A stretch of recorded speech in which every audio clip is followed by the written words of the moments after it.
মাননীয় স্পিকার, আমরা পল্লী বিদ্যুতের অধীন বিদ্যুৎ গ্রহণ করে থাকি, কিন্তু পল্লী বিদ্যুতের অনেক অনিয়ম রয়েছে। বিশেষ করে আমরা লাইন থাকলেও নিয়মিত আমরা বিদ্যুৎ পাই না। এটি একটি বাংলাদেশের প্রচলিত একটা রেওয়াজ হয়েছে যে বিদ্যুৎ কখন আসে এটা হলো গুরুত্বপূর্ণ বিষয়। হ্যাঁ, তো আমি যেটা বলতে চাই সেটা হলো এই যে আমাদের গ্রাহকগণ তারা বিদ্যুতের যে মিটারটি ক্রয় করে নিজেদের অর্থ প্রদান করে, কিন্তু কিন্তু প্রতি মাসে সেই বিদ্যুতের ভাড়া দিতে হয় সেই পল্লী বিদ্যুৎকে। এটা একটি অনিয়ম। সুতরাং এর হাত থেকে এই ব্যাপারে কোনো ব্যবস্থা গ্রহণ করবেন কিনা আমি আপনার মাধ্যমে মাননীয় মন্ত্রী মহোদয়ের কাছে সেটা জানতে চাচ্ছি।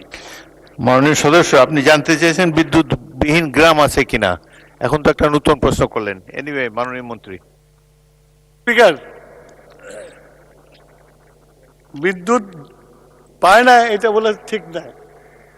পল্লী বিদ্যুৎ উন্নয়ন বোর্ডের যে লাইনগুলো আছে অনেক লম্বা লম্বা লাইন, অনেক সময় টেকনিক্যাল ফল্টের জন্য বিদ্যুৎ থাকে না, আবার রিপেয়ার করলে আবার বিদ্যুৎটা চলে আসে।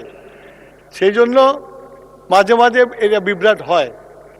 আর 2 নম্বর হলো, আপনি যে মিটারের কথা বলছেন, এটা দীর্ঘদিন যাবৎ ফ্যাসিস্ট গভর্নমেন্ট প্রিপেড মিটার লাগিয়ে 10% করে চার্জ করে। এটা নিয়ে জনগণের মধ্যে অসন্তোষ আছে। সেই জন্যই আমরা দায়িত্বভার গ্রহণ করার পরে এই মিটারগুলোর প্রোগ্রামগুলো চেক করছি।